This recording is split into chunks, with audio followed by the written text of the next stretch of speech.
Welcome back to the Dawn Laika Dance-Off. We're here. You guys are here. We're here to announce the winners of tonight's festivities as everyone gathered on the dance floor to jump, jive, and wail, you know, do their jigs. Who's talking right now? Is there like an announcer that like showed up? Yes, like... yeah, it just showed up. No, that's you know, a little spice. He's got a pompadour. So you guys all oh, absolutely, yeah, and a microphone, and he's just like, hey, he's doing that anime thing where he points at like the camera because they like put the camera. Yeah, it's fine. Yeah. Perspective's really high. Point is, yeah. So you guys were all there. You guys were dancing, you were jiving, and then Roz and Gunn came in, and they joined in. Everyone was getting their groove on, trying to have some a good time, having a good time. I guess we're gonna go in reverse order here to announce the winners. All right.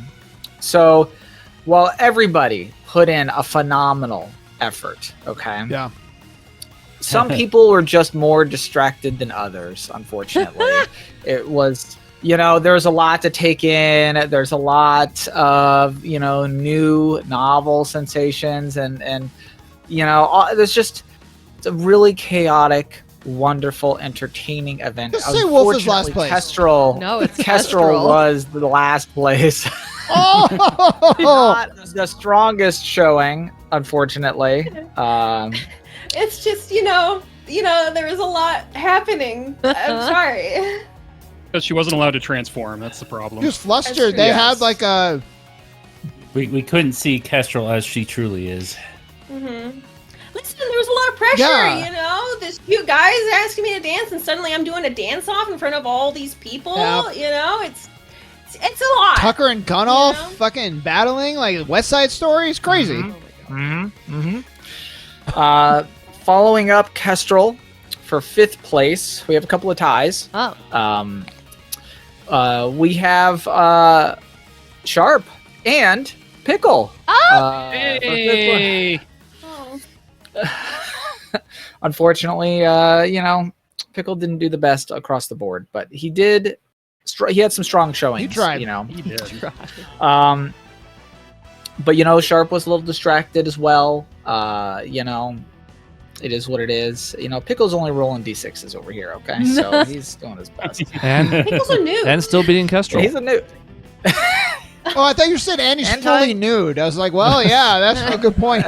We gotta take him back to the boutique. Get him a little outfit. At 4th place, we have our big boys, Wolf and Albus, both. Oh yeah! Oh, that's so perfect! Not to add any fuel to that one there. Oh my god! Fuel's already been added. 4th place has to dance together. Whoever happens to be, I don't know.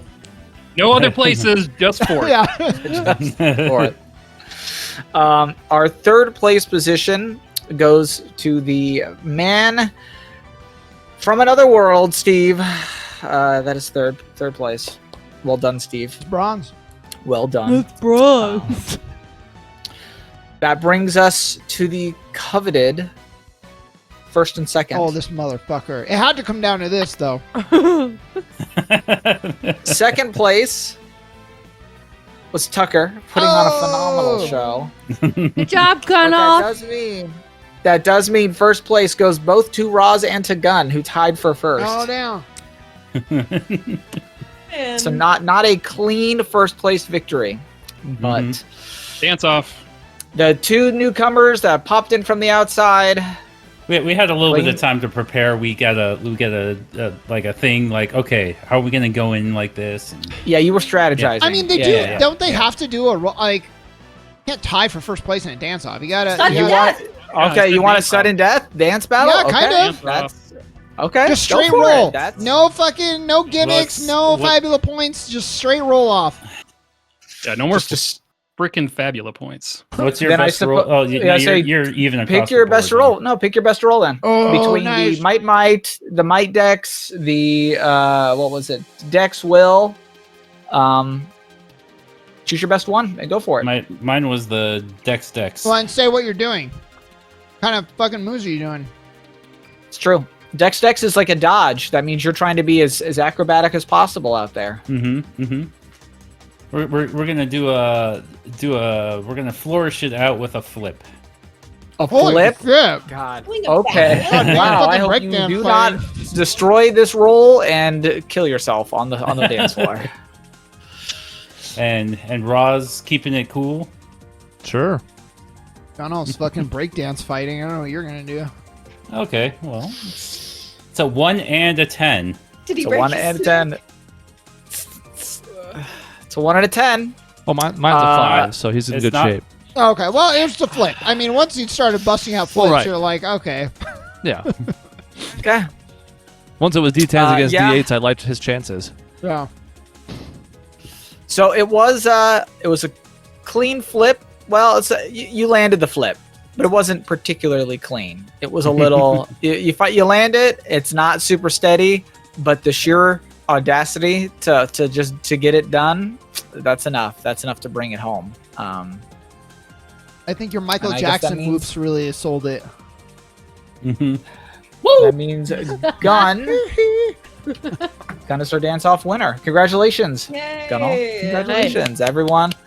after the flip, everybody's like, "Whoa, okay, yeah." Everyone's Yeah. mhm. Big ol' Even- applause. Yeah, the ladies are fainting. Pickle applause. Yay! Pickle applause. Pickle goes, yeah. Even Wolf, you even get a Wolf be like, "Oh." He was not expecting the flip. Oh, Hey. But by the time the dance off is kind of concluded, looking back at your table, you can see that Lori and Penn have got all the food and all the drink out, basically, at all the positions at the table. So there's a hearty meal of veggie soup or veggie stew and meat waiting for everyone. well, that can wait. I want to put the slow song on. We gotta end with the dance off, and then we gotta slow things down. Wolf has been waiting for his meal for like 2 hours That's now. fine. So I hungry. feel like that's pretty fun. He's so hungry. He ordered before you guys even started coming home. All right, well, then we'll do the slow dance later. Yeah, we don't want the food to get cold, so we can do it Agreed. later. Yeah. Sure. Okay. I mean, it's not like everyone has to do the slow dance. Some people might just go Wolf sit down. needs to. Him and Albus. It's required. I don't care who else Who's goes, putting but the it has slow to be dance Wolf. on? Yeah. Fourth place is the dance Who's together. doing that? That was the rule we all agreed on, Yeah. like at the beginning of this. At the beginning. But with all the food out, even Tucker kind of he gives Kestrel he gives everyone a bit of a round of applause, especially for Gun. It was well done. Good to see you again, Gun. I see you've been practicing your moves, huh? Well, I had a friend that showed me a thing or two lately. Fortunately, she couldn't make it. Oh yeah. That's right. Mm-hmm. Yeah. Same friend taught me too. Well, I wish I could have met this friend. She Don't or they must have showed you some really good moves. Mm-hmm. Was good to meet you, Kestrel. Maybe we can chat later. But Yeah, I'd like to do that. But yeah, I gotta go to. yeah, no, it's okay. Yeah. Okay. Well, bye. Yeah, I'll be around. Okay. So smooth. She gives him away, and then she's gone. Oh, she grabs Pickle, and then she's gone. Damn, this fucking Okay, antler Pickle- boy is smooth.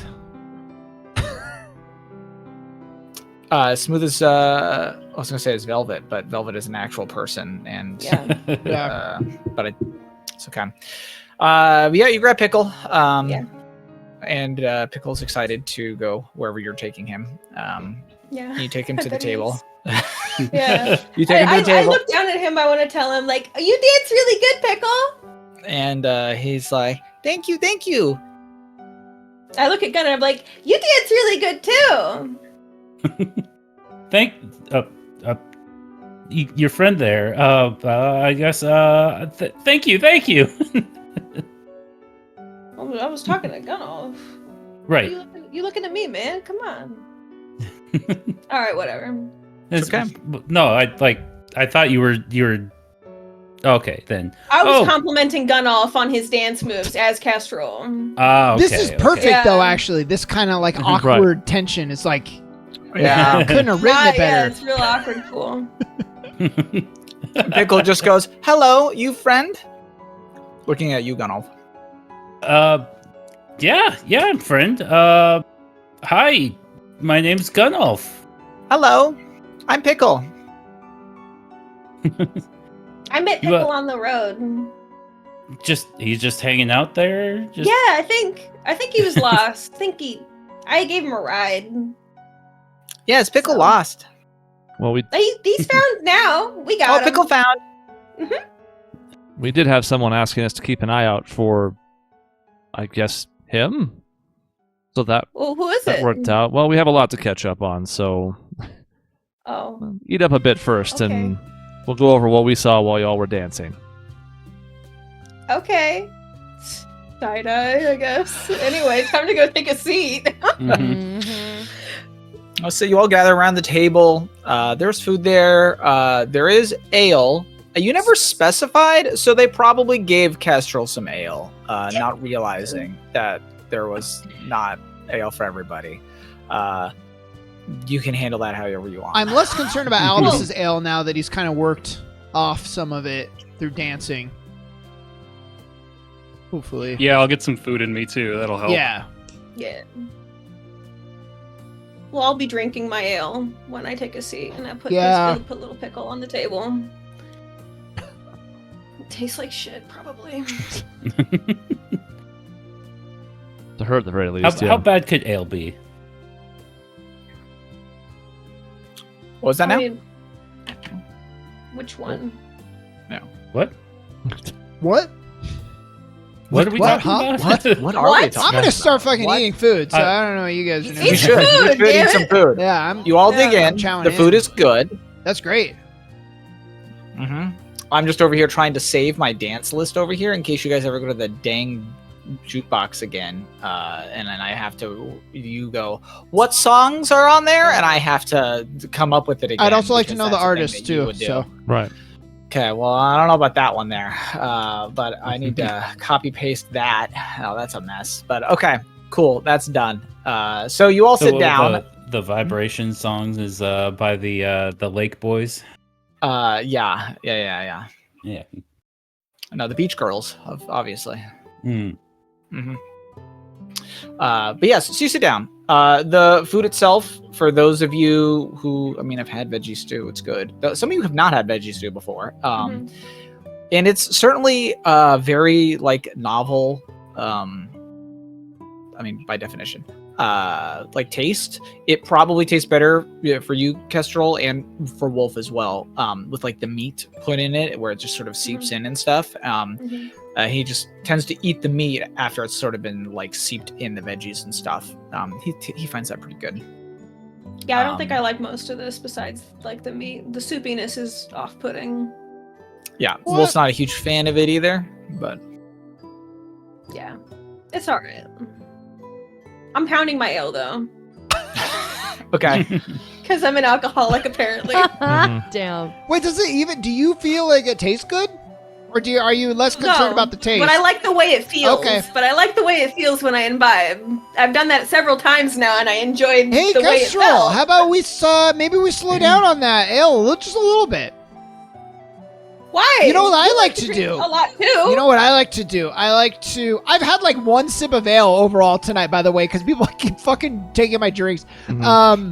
I like to drink about half and then drink a full thing of water. That's what I think. Why? Because it just makes it all better. Really brings out those flavors. We don't really drink water that much. Well, I think you should. It's really good for you. brunch. Your body is a high percentage of water. Did you know that? Yeah. You know it has a lot of water in it? Never mind. Not ale. Slow down on that. What makes it liquid then? Well, lots of things are liquid. This is like alcohol. Dehydrates. This is a poison. This is like a toxin for your body. Blood is liquid. We drink a lot of that. I don't think that's like a point that's like counters mine, really. Look here, waitress. Just can we get one extra large water, maybe bigger than whatever you have the ale in, and we give it. And Lori kind of catches on, and she's like, "Oh, I'm sorry. I should have got y'all some waters as well.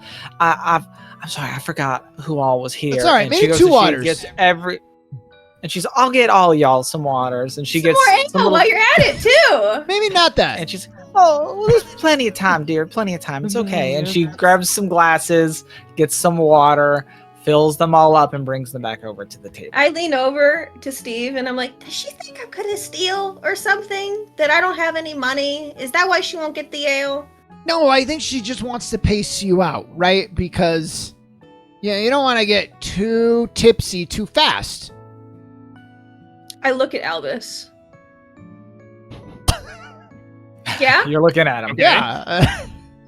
I give him a purposeful look, and then I look back at Steve and I'm like, Albus looks like he's had a lot. Yeah, don't look at him. He's not going to help you. This is between you and me right now. I just think you should slow down. Yeah, I think you're being very selective in terms of who you're talking to, and I just want to understand why. Yeah, well, Albus weighs 400 pounds. You weigh 85. There's a little bit of a difference. I made up both of those weights. I have no I don't clue know what on. that means. And everyone That's is pretty insulted. accurate. That's pretty accurate. I don't know what that means. We'll get you more What's a ale. pound Just of drink this these waters first. That's all I'm saying. I'll drink the water with you. Okay. Look, I've had 2 sips of my ale now. I'll drink the water, though, still. Okay. Drink together. All right, well, cheers to the water. To your health. Okay, It's cheers to my health, to your health. water. Okay. Yeah. Cheers, Throw it over cheers your to the shoulder. elder's health. No, I'm looking at it. That's what it does look like that from that angle, though. Yeah, just splash. I'll drink water, sure, Steve. Yummy. And Pickle goes over to like Sharp's water. I don't know, Sharp, are you doing anything with your water? No. No. Just Would in assume front not. of me. And you can see Pickle trying to like struggle to like try to climb the glass because he's not really tall enough to do it. But if one of you helps him into it, he just plops into the water and he's just sort of like puts his little hands on the side of the glass and is just sort of free floating in it. Gross. You're right. That's a health code violation. He is. That's He's disgusting. tiny. All right. But he seems to enjoy it. Yeah. Okay, I was about to ask, Now like, he's drowning. do you Yeah. want to bathe? Did you want to drink that? What the fuck? But if he's happy, I'll leave him. He looks very happy. He looks up at you and he kind of like his little feet wiggle at the bottom and he goes, "Pickle, swim." Good. Yeah, he does. A happy pickle. Pickle, you can have my water. If you do put your glass near the water, he'll move from that water to the one that Pickle, you're in. just stay. You're fine. You got a water already. Just stay there. So yeah, dinner is eventful, a bit raucous, but I assume that there are conversations that you guys want to have Mhm. at some point here. Mm-hmm. Yeah. Well, So, what happened? well, went looking for a wyvern and found one, sort of, with a rider. Did not find any white tiger folk, which is, I guess, both good and bad in some ways. But we did also find someone who might be able to help heal some of the victims who were attacked by white tiger folk, and she's going to be coming here to meet the group in a little bit. In fact, she might be Pickle's owner. I don't know. It's all confusing to me, but she did mention a newt, so I guess we'll ask her if she recognizes this one. Did you catch your name? Folia. Oh, yep. There you go. Yeah, that's what Pickle said his master was called. Pickle says, "Pickle, not newt. Pickle is pickle." Of Pickle's course. not a newt. He's a pickle. Just keep swimming, Pickle. We got strangling him. You fucking stupid lizard. So, that's really brief. Is there any more? Did you run into the rider? Did you talk to the Folia lady? Well, we ran into the rider, but I think Gunoff should tell you about her. And I looked at Gunoff. She was a high-ranking Terralier, responding directly from Sir Zacarias under his orders, and yeah, there was a lot of information she sought from us, but she seems to be on good terms with us, and she was with the Rising Tide, the same group that rescued my mother. Yeah, she was there with her wyvern, and yeah. Sorry, I'm still a little frazzled by that experience. Yeah, at some point we should talk. We should be on the same page about information that we share or withhold, right? Like, we want to make sure we have a united front. Does that make sense? She was on the good side, though. Sorry. They do have ways like that. If they don't feel like they're getting the information that they want from you, they have ways of kind of forcing it out, making you tell the truth. So it's kind of best if we at least give them some information to go off of. I can get behind that. I think kernels of truth, but maybe not the whole story might be a good way to go about it. I suppose it's just I mean, I've kind of grown up to try to be agreeable and all of that, so I don't really have much of a filter when dealing with people of authority. No, that's why I think it's good for us to talk about it now. When we're seated, we can come up with a strategy. I respect how you were brought up and raised to view this empire, but when traveling with Kestrel and Wolf, fugitives, and also really being fugitives ourselves, I just think it behooves us to be selective with that information we share and how we go about it. Gunoff's like, I don't think so. I don't agree with that at all. Gunoff's like, I agree with everything you're saying, except there's one part I think we should be totally 100% honest. Here are my wrists, officer.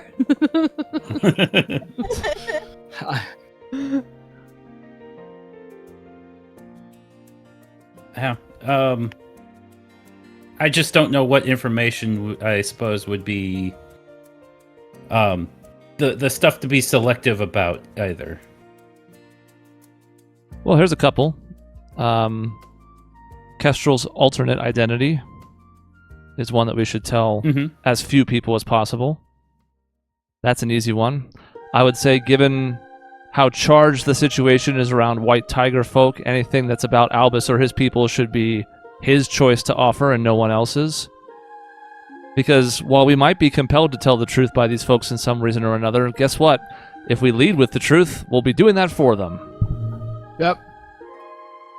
And I agree with Roz completely, and I would add anything really dealing with the Grove, ideally. Seems to be a lot of interest about that for multiple reasons. Leopold, no offense, Sharp, a little too curious about the Grove. So Yep. I would add that to a list of maybe things we just kind of keep between this group. If nothing else, it needs to be that way until we know we can trust someone, and right now that list of people is very short. It's really only because Kestrel speaks so highly of Wolf that I even consider him to be on that list at this point. Well, he's my brother. He would not betray me, or I. Why would that even be a question? He nods. He goes, "I would never do anything to put Kestrel in danger. I understand that this is these secrets. Silence is good during a hunt. I will say no more than I am told to say." No, I mean, yeah, we got, because, I mean, Roz says he trusts you now. So we're good there.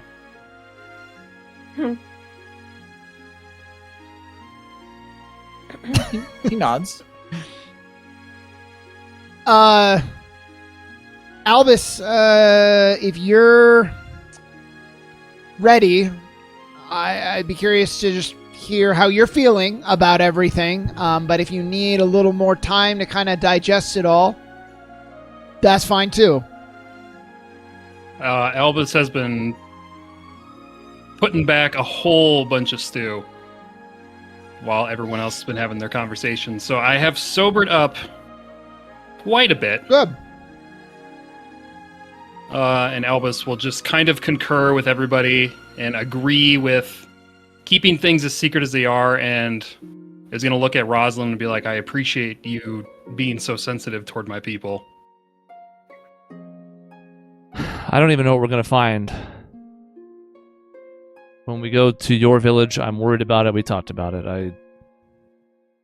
I think I'm glad Never you left didn't. my mind. I know. I think I'm glad you didn't press the Wyvern Rider for more information. But I do find myself wishing we could have gotten some of it anyways. I think it was probably risky, but it'd be nice to have at least a little bit of an idea what we were walking into there. Just based on how all those people that we found were and how much in need of healing they were, I'm worried about the ones that were even worse off than them. The unknown is the worst feeling about this whole situation. Not knowing any information about what is happening is causing so much turmoil inside of me. Which is why we're going to head there as soon as we can, but... So we're going to have a visitor here, and there's a couple things that you should know before she gets here. First is that she pulled me aside as we were about to leave and told me that she was part of a coven of witches of some kind with my sister. And I don't know a ton about it. She was going to offer more information, but I thought the whole group should hear it because I have a feeling in one way or another it's going to involve all of us. So I can't answer too many questions about what all that means just yet, but it's clear she knew Neravine more than just in a passing sense. And as we were leaving that encounter with her, and I'm going to pull out the book from my satchel and flip to the appropriate page. Okay. That wolf can't see. There is right? a this. No. Oh gosh, I do not believe he can. And neither can Pickle. In fact, Kestrel, you cannot see it either. Kestrel No, you can can't. now. See it now. You I can was see it now. given Kestrel can now. permission. You've been given permission. Wolf cannot. None of the other people in the bar can as well. I can make you roll an insight. Pickle can see it. He watches you pull it out. But Pickle can see it. Make of that what you will. Mm-hmm. That kind of makes sense. Flip it. So it is not one of the pages that has a picture on it. It is one that has like more of a typical journal entry with a bunch of text on it. So I can read it to you if you'd like. Yep. And we'll I just can pretend give you a I'm brief reading it to summary. the group, but then we don't have to do it twice. So. Okay. So it just starts with, I met the most peculiar person today, a wandering dryad and a fellow witch, no less. One of some renown, in fact, the Hagsbane, Folia, witch errant of the Wonderlust woods. I'd never really known what to make of that title when I heard it before, but having met her, I think it suits her perfectly. She knows her stuff, that's for sure. She pegged me for what I am quickly and made herself known. I got the impression she was trying to size me up, see if I was a danger. A fair enough precaution, I suppose, given the kinds of magic I trade in. Still, she wasn't openly hostile at first. She instead greeted me politely and introduced herself. She asked who I was, what I was doing, the usual stuff. I was brief at first, but hinted at my quest. I'm seeking a cure for this land, amongst other things, I told her. Well, if it's a remedy you seek, perhaps I could assist you, she replied. I don't know why, but something about her made me trust her, open up to her.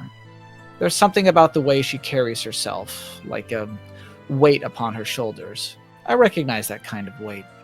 The weight of responsibility that powerful people like us have to make a difference in this world. We spoke over dinner, well into the hours of the morning. Gods, I don't know if I've ever had a conversation like that before. Perhaps it's the human in me, but it felt good to speak to an equal for once. She agreed with my plan to investigate the north in search of more information on Scotty's sickness. Her knowledge of curses was surprising, to say the least, yet she had never met anyone with such a sickness before. At first I found this discouraging, but she corrected me. I have hunted many hags in my days, and even know spells that Baba Yaga herself crafted by hand. If I have never heard of this particular curse, then it stands to reason that it is no mere curse or hex. Now that isn't to say that it isn't a curse or hex, simply that whatever it is either so rare that not even Baba Yaga herself knew of it, or so dangerous that even she stayed clear of it. Food for thought, I suppose. When it came to the flesh curse, Folia certainly had ideas of her own on how it should be handled. When I shared my own hypothesis with her, and the things I had seen in Sparkston, she took great interest. Apparently Folia is part of some group that likes to get together and solve problems like the flesh curse. Who isn't? Still, the idea is certainly intriguing. A group of people like Folia, like me, individuals of great power and knowledge getting together to talk shop. There's no way I could decline such an invitation. And that's the end of that journal entry.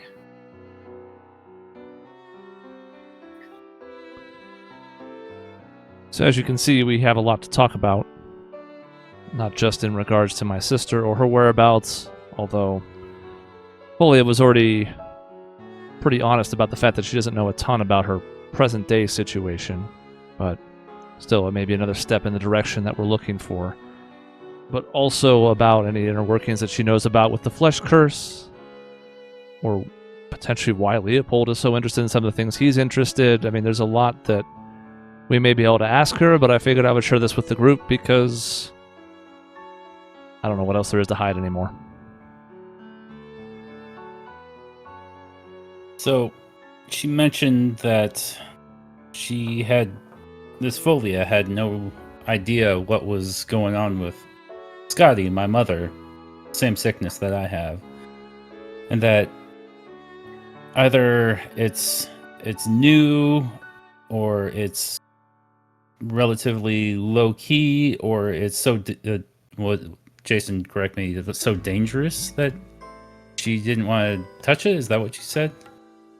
Yeah, something along those lines. It'd be interesting to see what their determination on that was.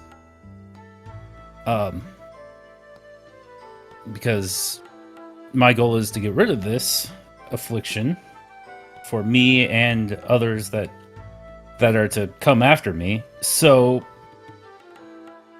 knowing if it's so dangerous that powerful witches don't touch it, that's perhaps a little bit alarming. It'd be something worth asking her for more details about, for sure. Mm-hmm. Which means it makes me believe that she had a better idea of who I was before I even went down into the basement. Now, Kestrel, there's also a component of this that involves you. Oh. She has been working to cure the afflictions of people who were attacked by the White Tiger folk. We saw a few of them when we headed to this part of town, they seem to have not so much a physical malady as much as a mental one that's still sort of like trapping them in their own bodies or something of the sort. And she's using those brambles we gathered as a way to try and either reduce the symptoms or maybe get rid of them completely. But I kind of wonder if it's not something similar to what you can do when you can enter other people's minds or whatever it is that you do. I haven't experienced it. There's the spirit lands. Yeah, I suppose. But you said so they were unconscious? From what we could tell, that at the very least, she said they were sleeping for now. If I'm remembering right, because it's been 2 months, I think some of them were restrained because they were like violently lashing about or something like that. Yeah, I believe that is the case. And she had, I believe, administered a sedative, is what I'd said at the time. Basically to make sure that they were sleeping for the time being. Right. So Roz will relay as much, and she'll say it's sort of like what we saw in the lab with one of Albus's brothers, but different because it wasn't a white tiger folk. It was just a regular person who I think just got caught in the wrong place. She'll suck in a very sharp breath, and she'll be like, "Oh, I'm not sure I want to.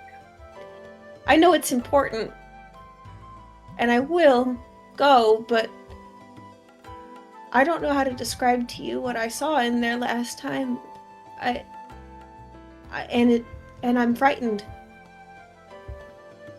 Well, we didn't make any promises to Folia. I said nothing more than we would talk it over with you and see. It is your decision. I will. You told her I could do this. Did you tell her how?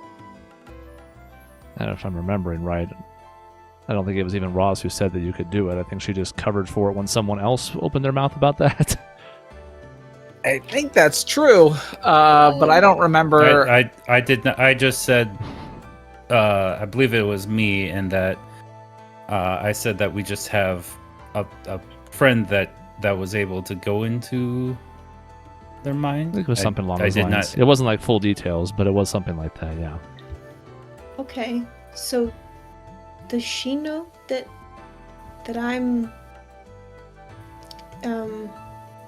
look to see, making sure nobody's around, infected? That we all are? Does she know that?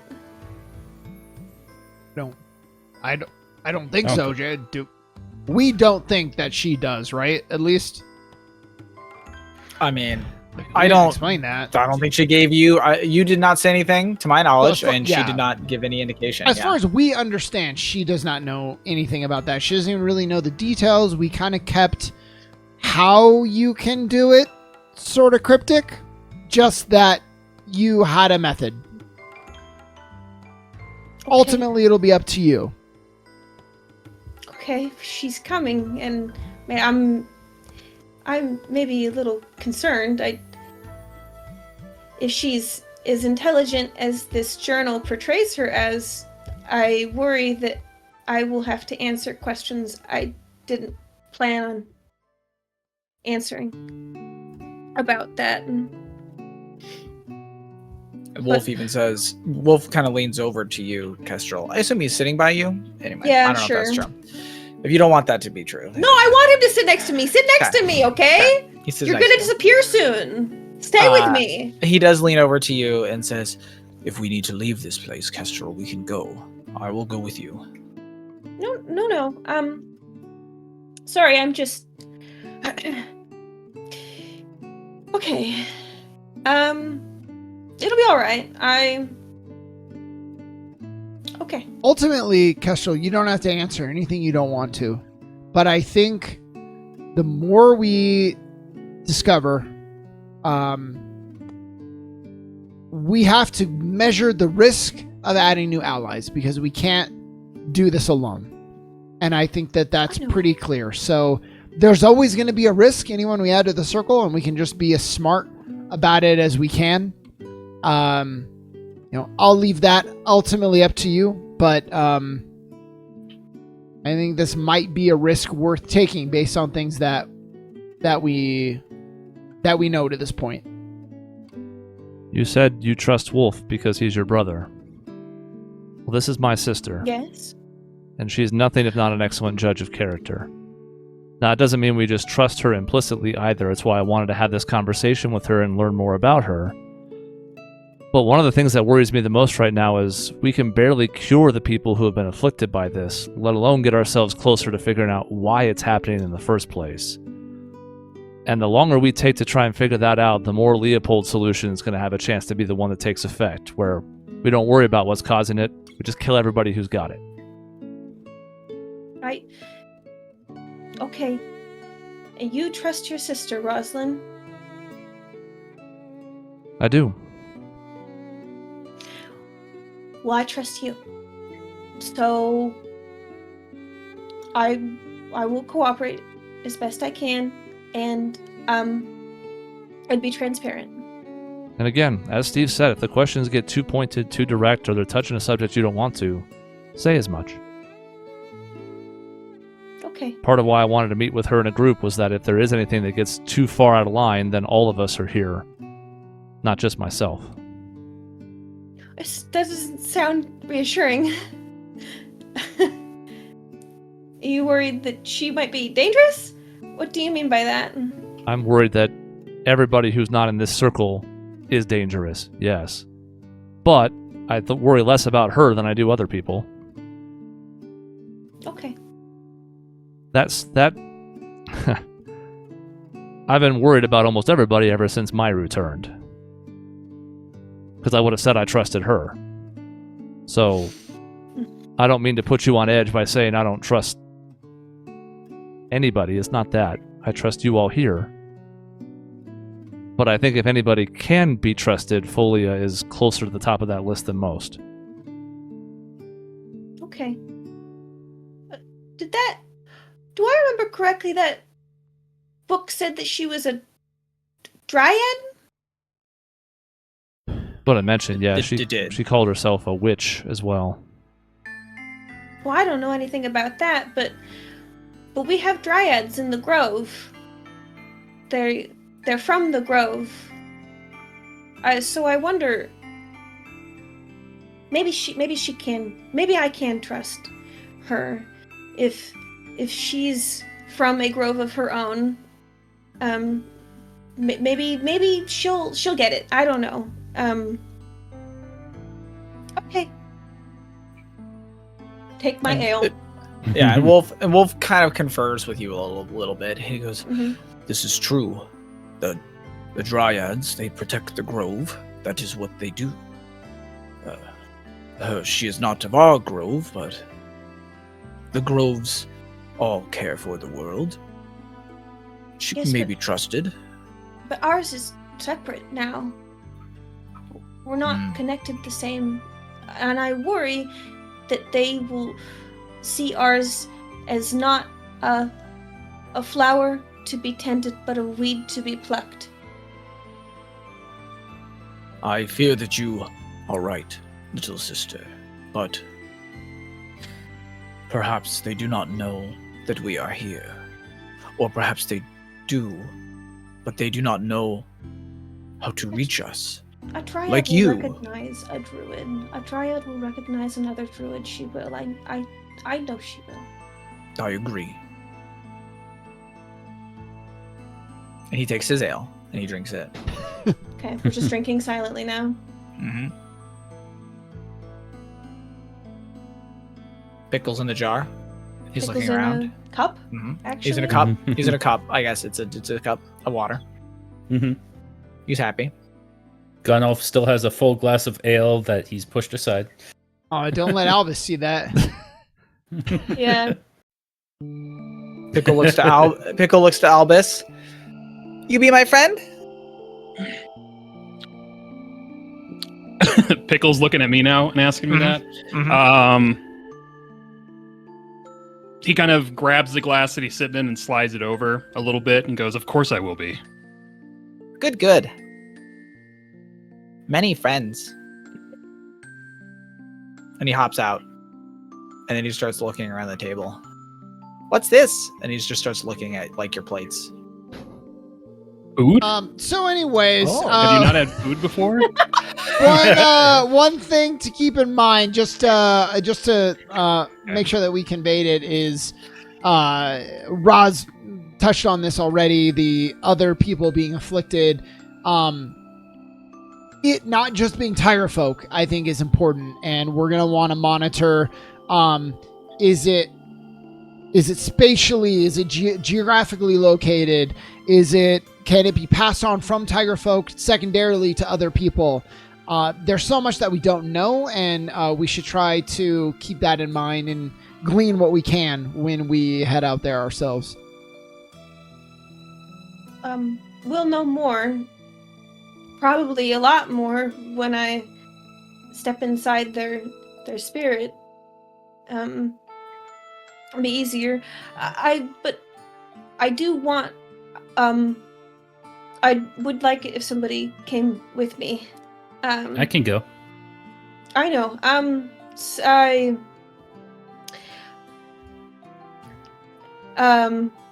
Go ahead.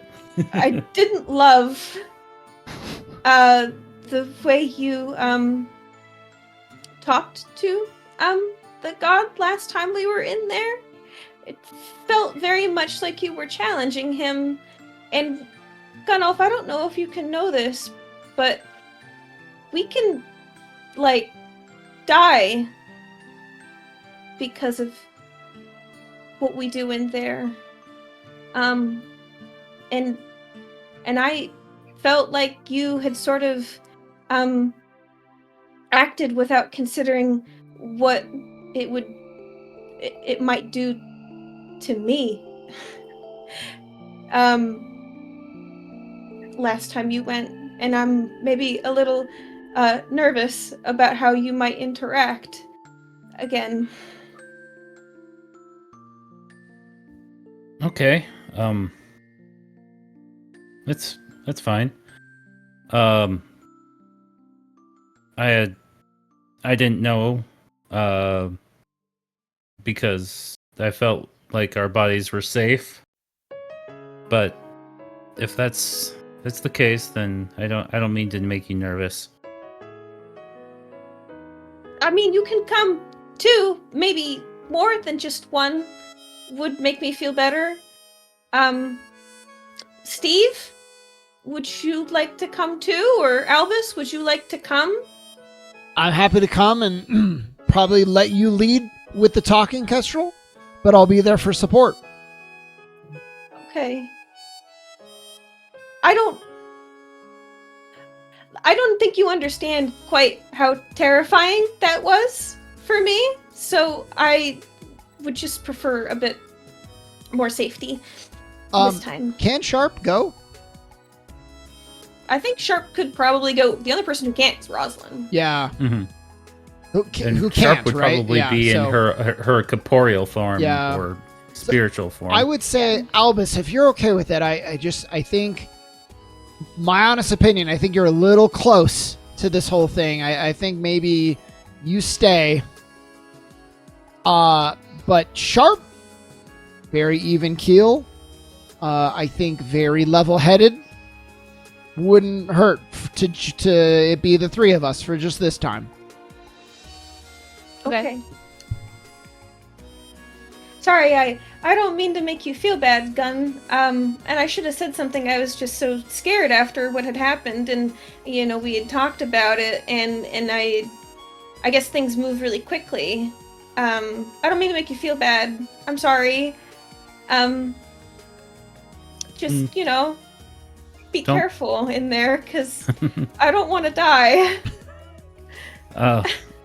No, don't worry about me, because maybe I didn't realize the danger that we were getting ourselves into, and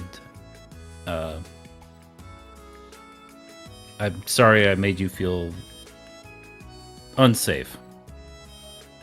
I'm sorry I keep messing it up. It's okay. It's all right. I know. It's a whole new world that I'm sort of sharing, and maybe I don't explain things well all the time. I'm trying, but your spirit is what connects you to this place. It's why when humans die, they stay trapped here. It's why when you die, you will go to the god that has claimed you, and when I die, I'll go and be with my ancestors in the grove. So what happens in the spirit lands is important. It is important what happens to our spirits, because things that we don't want to have happen to them can happen there. Terrible things. So we have to be careful. I didn't tell you then, but now you know. Okay? Mm-hmm. Yeah, I understand. Okay. The door opens, and in walks in some of you recognize, and a new face for a number of you. It is Folia, dryad, kind of like green, kind of faded pale fur and spots. She has a staff with her that has sort of a skull suspended in it with a small little kind of bonsai looking tree growing out of it.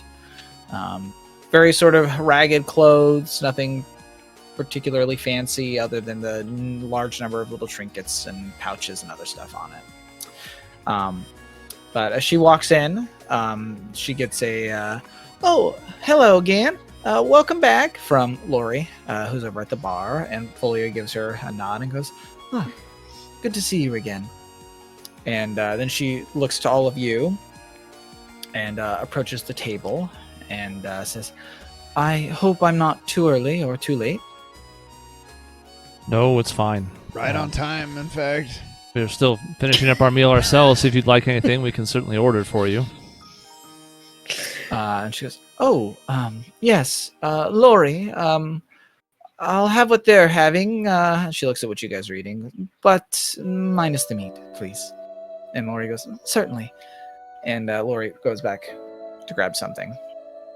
And Folia sort of grabs a chair. There's quite a few of you around this table, but she kind of grabs a chair and sits next to, I don't know which one of you. Do any of you scoot aside and you make room, or do I need to pick for her?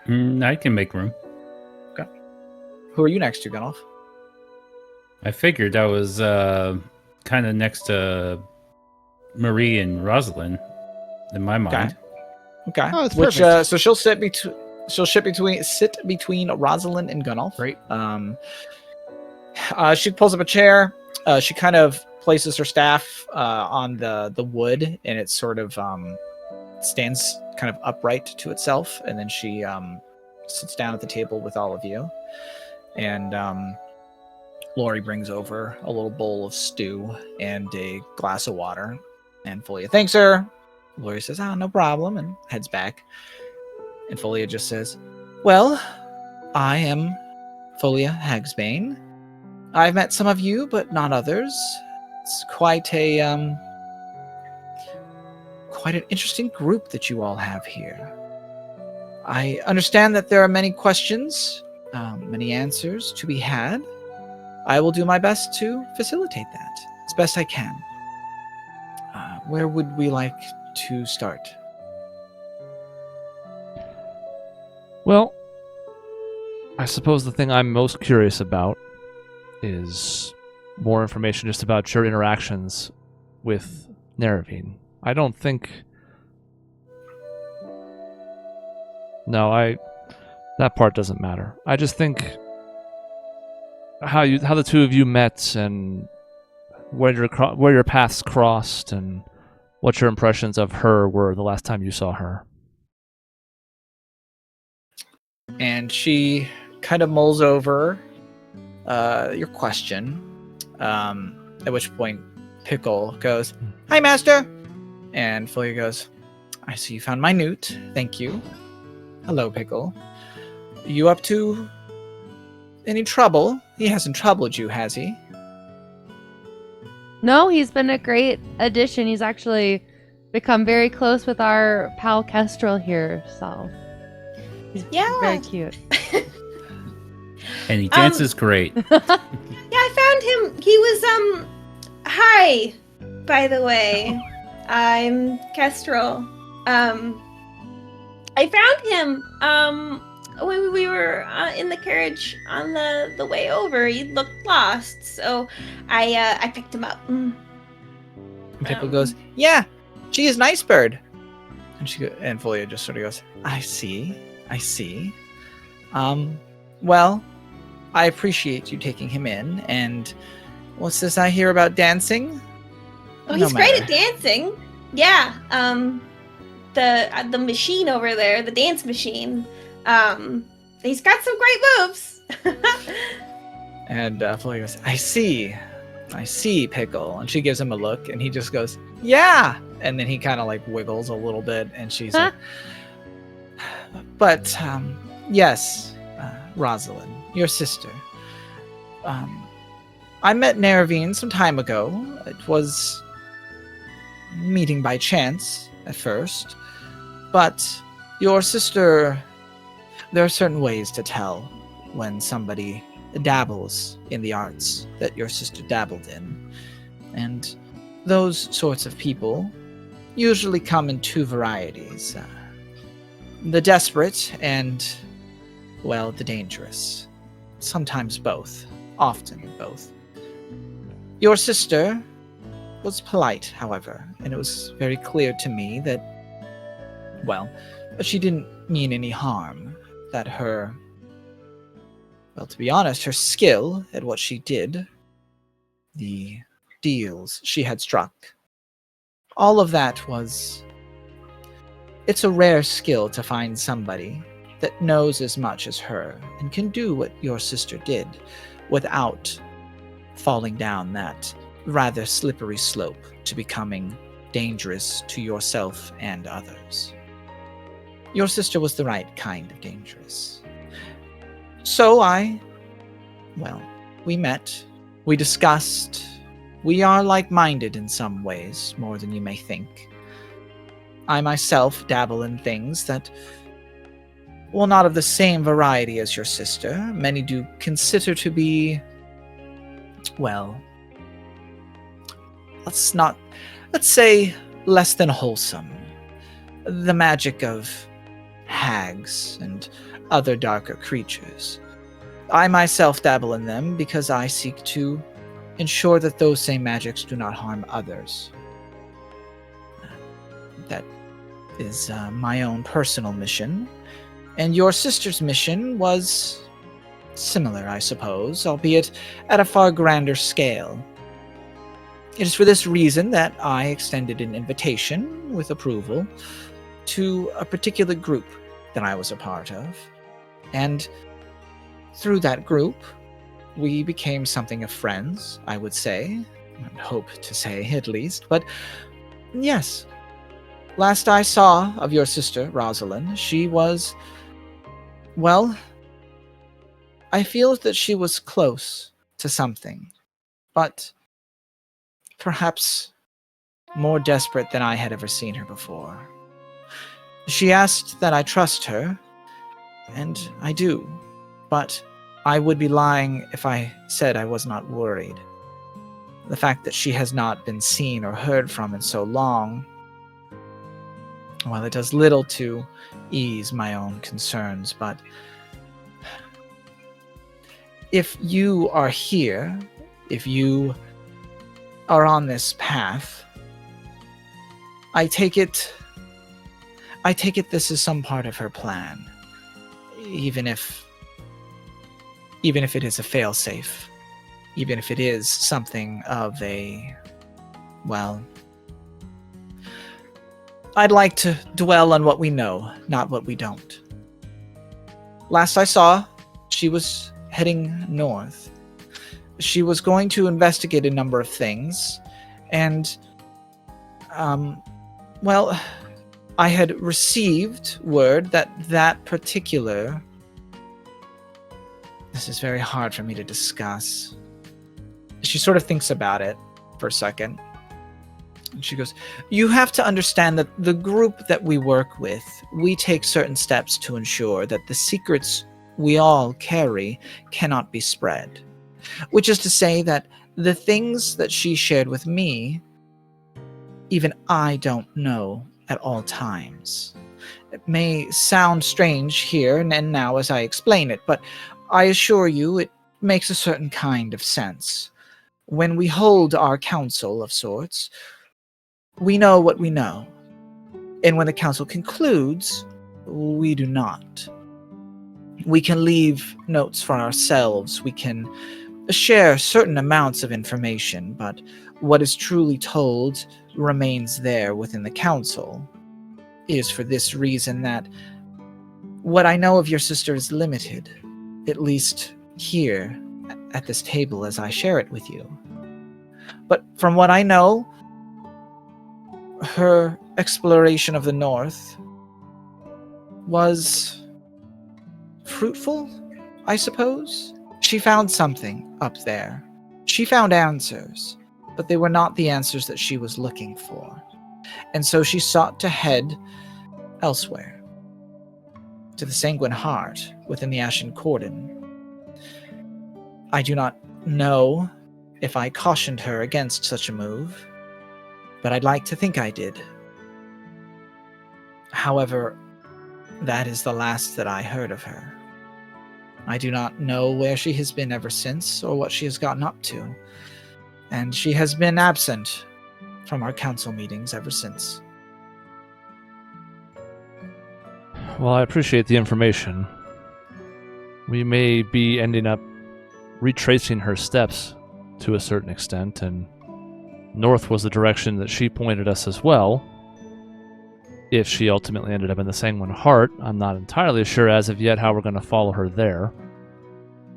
There may be ways to do it. I'm also not sure if they're going to be worth the risk, but it's not worth getting ahead of ourselves. We have a ways to go yet. I guess, in speaking of your group, and the way that knowledge is shared and not shared, she still has the book out. She's kept it out on purpose. She's going to hold that up and see if Folia's eyes kind of track it and ask. They do. Yeah. They do. Yeah. This is something that she left behind for me after decades of hearing nothing.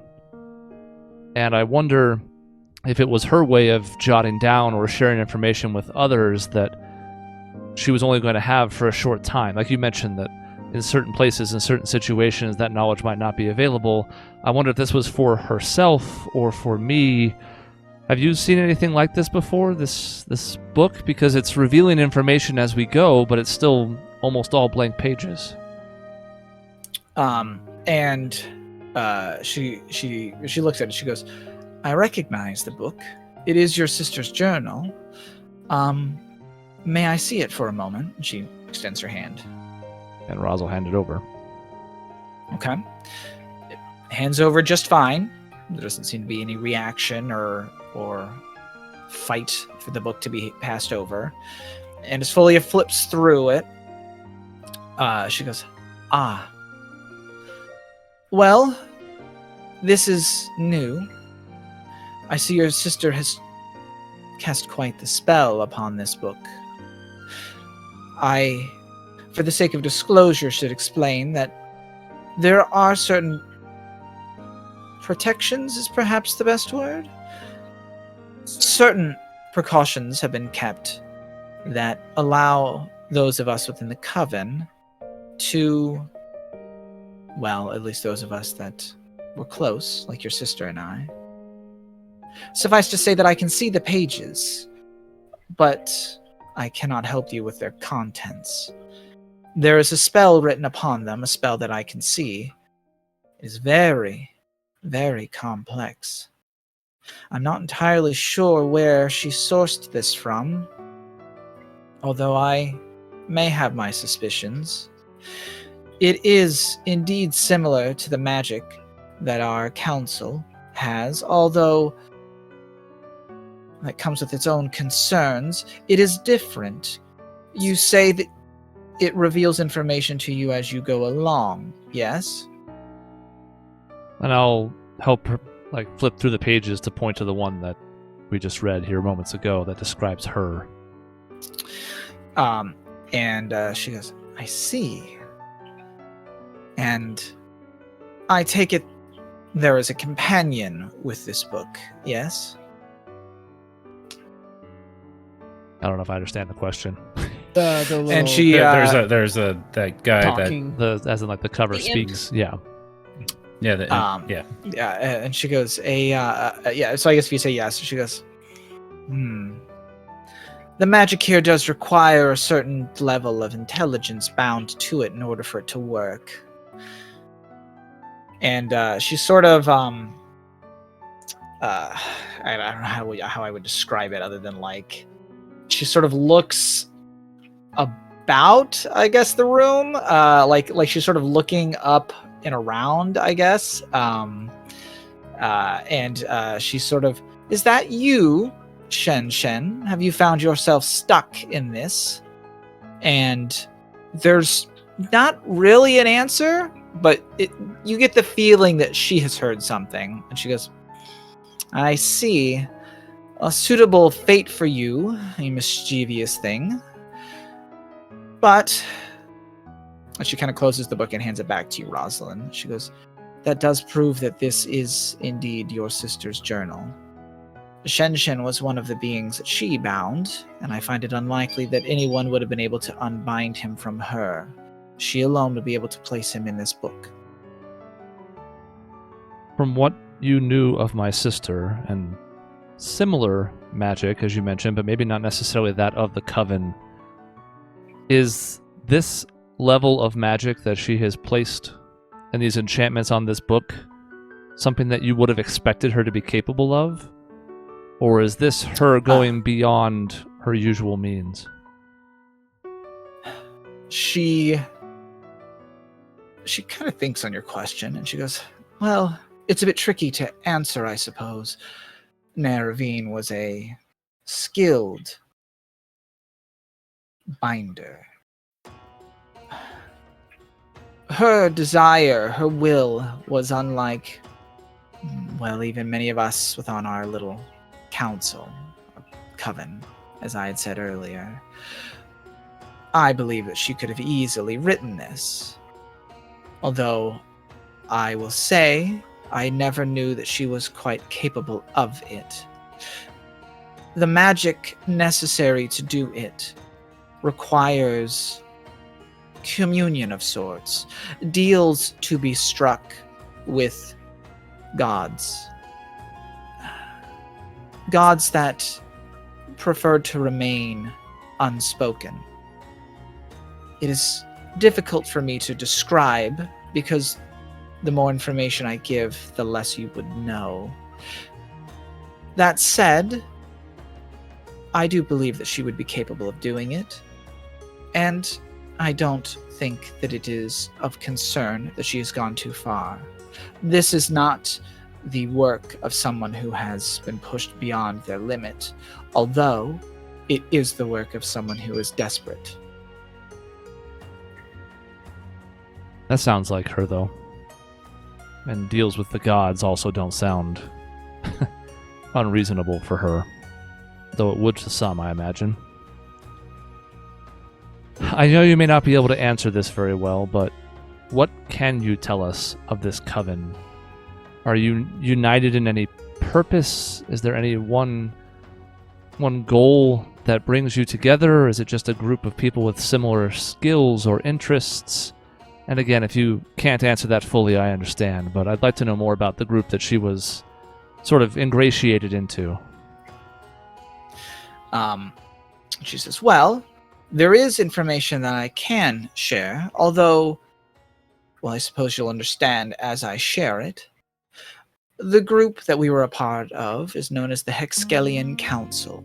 That is a name that you will not hear, or should not hear, outside of those of us who, well, have heard it directly. The Hexkelian Council is a group of, well, I wouldn't necessarily say like-minded witches and warlocks, but we all have decided that the greater balance of chroma of our world should come at priority to anything else. No empire, no one people should be able to dictate what is best for all, and thus we are divergent in our methods and means, but like-minded in our purpose. Neravine was a strong member of it for that reason. Her and I may have had differences at times, but at the end of the day, Chroma deserved to be protected overall. Thus we were aligned, as you said, but... well, I suppose there's no way of getting around it. There are 6 members, 6 seats amongst the Hexgalian Council. I will tell you their names, but you will not know them unless you do. The first, and then there's a moment which goes, the second is myself, Folia Hagsbane, witch errant of the Wonderlust Woods. The third, there's another moment. The fourth, another moment. Bullshit. The fifth, Neravine of Greycott, High Invoker of the Southern Wastes. And the sixth, at this point, there's another moment, except for you, Rosalind, where you hear her say, Seraphina the Kind, Neodemon Idol of New Keslov. Huh. But that she then says, these are the 6 members. Only those of you who know of them can know of them. That's cool. Should you learn of them, you will learn of them. Huh. That is how it works. Could we like see her mouth moving? Or was it literally like You So there's the best way to describe it is that there is missing time. So like Cool. Pickle is in one position and then he's moved over to another little position in between the things that she says. Whoa! You were there, it was present, you do not recall it. That's cool. There's a lot of drama for 2 names we already know of.